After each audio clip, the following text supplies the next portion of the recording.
Chapter 8 Quadrilaterals Exercise 8.1 Question number 12 ABCD is a trapezium in which AB parallel CD and AD is equal to BC. Show that angle A is equal to angle B, angle C is equal to angle D. Triangle ABC congruent to triangle BAD and fourth diagonal AC is equal to diagonal BD.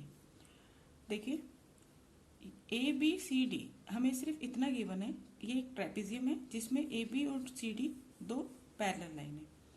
इस trapezium में non parallel side जो है A D और B C वो equal है। ठीक है, तो सबसे पहले हमने गिवन में लिख लिया A B parallel C D और A D is equal to B C. To prove जो हमें प्रूव करनी है चीज़ें वो ये 4 थिंग्स हैं। ठीक है, ये 4 पार्ट्स हैं जो हमें प्रूव करने हैं। तो ये 4 पार्ट्स मैंने यहाँ पे नहीं लिखे।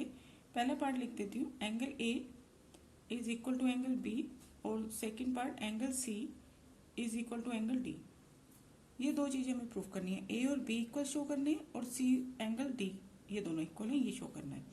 फिर ये दोनों ट्राइंगल हमें कॉन्ग्रुएंट दिखाने हैं। ये डायंगल्स बना दी मैंने। डायगोनल AC और डायगोनल BD इक्वल है, ये शो करने हैं। अब देखिए सबसे पहले हमने इसमें कंस्ट्रक्शंस करी है। कंस्ट्रक्शन क्या है, C से मैंने एक लाइन ड्रॉ करी CE जो AD के पैरेलल है। ठीक है, draw a line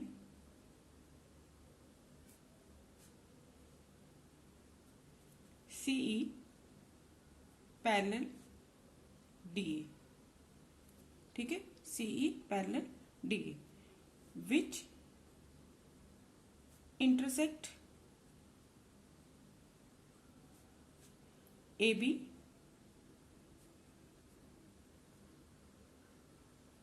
produced at E।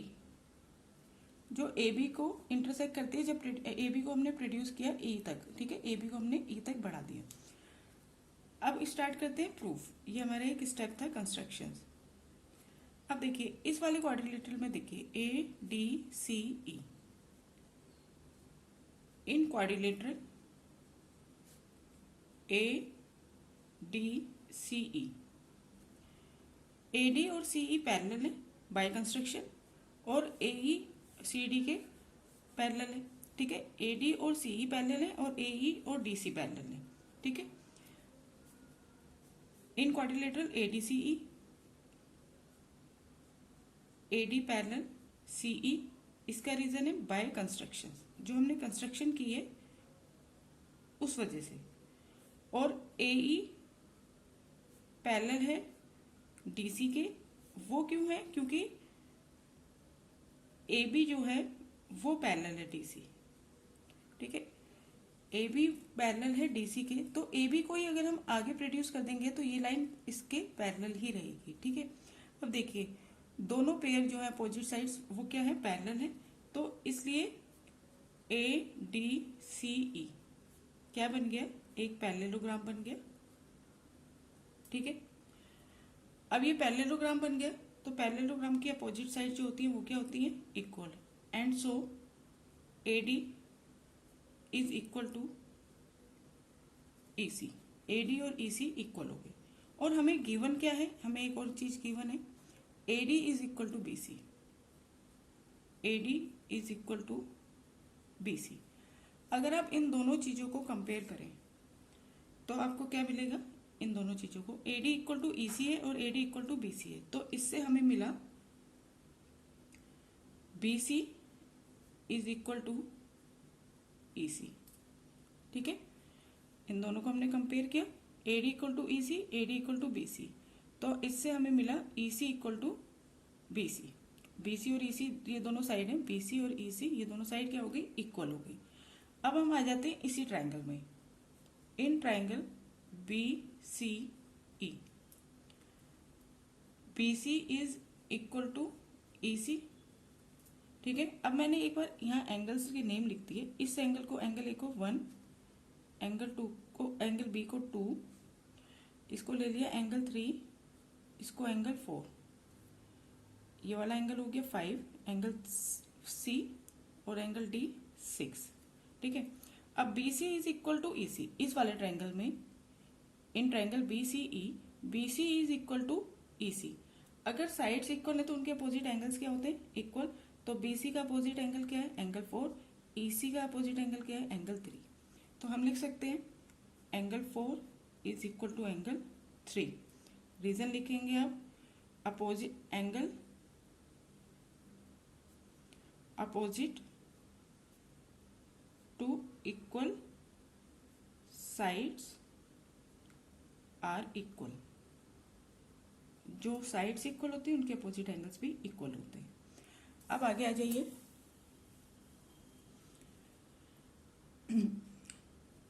Angle 2 और एंगल 3 ये फॉर्म कर रहे हैं लीनियर पेयर।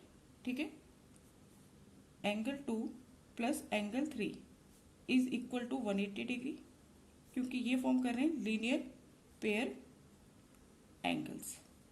ठीक है, एंगल 1 प्लस एंगल 4, भाई ये एक हमने पैरेललोग्राम प्रूव कर दिया था, A D C E is a parallelogram. Angle 1 plus angle 4 is equal to 180 degree. इसका रीजन क्या लिखेंगे आप? को इंटीरियर एंगल।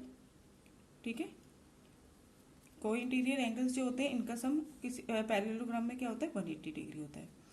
अब आप इन दोनों को कंपेयर कीजिए, एंगल 2 प्लस एंगल 3 180 डिग्री है, एंगल 1 प्लस एंगल 4 180 डिग्री है। तो हम लिख सकते हैं sum of angle 2 plus angle 3 is equal to sum of angle 1 plus angle 4। ठीक है, क्योंकि दोनों ही 180 डिग्री है। एंगल 4 और एंगल 3 को हमने इक्वल प्रूफ कर दिया। एंगल 3 और एंगल 4 क्या है? इक्वल है। LHS और RHS जो टर्म्स इक्वल होती है वो कैंसिल हो सकती है। ठीक है, तो हमारे पास क्या आ गया? Angle 2 is equal to angle 1। Angle 2 और एंगल 1 क्या है? Angle 2 angle B is equal to angle A. तो इस तरह से हमारा ये फर्स्ट पार्ट जो है वो प्रूव्ड हो गया। स्टार्ट करते हैं अब second part. Angle 3 is equal to angle 5 है ना, ये दोनों पैरेलल लाइंस है, ये एक ट्रांसवर्सल है, तो ये और ये फॉर्म कर रहे हैं ऑल्टरनेट इंटीरियर एंगल्स। तो angle 3 is equal to angle 5। ठीक है, अब देखिए ADCE पैरेललोग्राम है, तो एंगल डी और एंगल ई क्या होंगे? इक्वल होंगे। Opposite angles of a parallelogram equal. तो angle 6 is equal to angle 4। Opposite angles of parallelogram are equal. ठीक है, और एक चीज हम शो कर चुके हैं पहले से ही, एंगल 4 और एंगल 3 इक्वल है। Angle 3 equal to angle 4। अब अगर हम इन तीनों चीजों का यूज करें तो हमें क्या मिलेगा? एंगल 3 के इक्वल है एंगल 5, एंगल 4 के इक्वल है एंगल 6, और एंगल 3 और एंगल 4 इक्वल है। तो एंगल 3 की प्लेस पर मैं लिख सकती हूँ एंगल 5, और एंगल 4 किसके इक्वल है? एंगल 6 के। तो एंगल 4 की प्लेस पर मैंने लिख दिया एंगल 6। तो angle 5 is equal to angle 6, यानी angle C is equal to angle D, that is angle C is equal to angle D. ये हो गया हमारा सेकेंड पार्ट। अब आ जाइए थर्ड पार्ट पे। ABC ट्राइंगल और BAD ट्राइंगल को कॉन्ग्रुएंट प्रूफ करना है।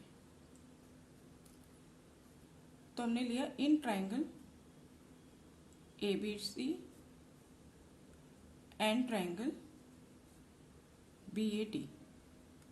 देखिए AD और BC ये दोनों इक्वल है, इसमें इस वाले ट्राइंगल में और इस वाले ट्राइंगल में। ठीक है, इस वाले ट्राइंगल की साइड BC इक्वल है इस वाले ट्राइंगल की साइड AD के। क्या है इसका reason? Given. Second, angle A is equal to angle B, ये हम प्रूव कर चुके हैं। Angle A is equal to angle B proved. और देखो बेस जो है, ये वाला ट्राइंगल जो है ये बना है BAD ट्राइंगल बना है BA पर, और ABC ट्राइंगल बना है AB पर। तो AB is equal to BA, reason common. ठीक है, अब देखिए साइड है, फिर एंगल है, फिर साइड है, तो triangle ABC congruent to triangle BAD by side angle side rule. ठीक है, ये दोनों ट्राइंगल कॉन्ग्रेंट हो गए। अब फोर्थ पार्ट में हमें डायगोनल्स को इक्वल दिखाना है। तो डायगोनल देखिए, इस वाले ट्राइंगल की साइड AC इस वाले ट्राइंगल की साइड BD के इक्वल हो जाएगी by simplicity. AC is equal to BD fourth part by simplicity.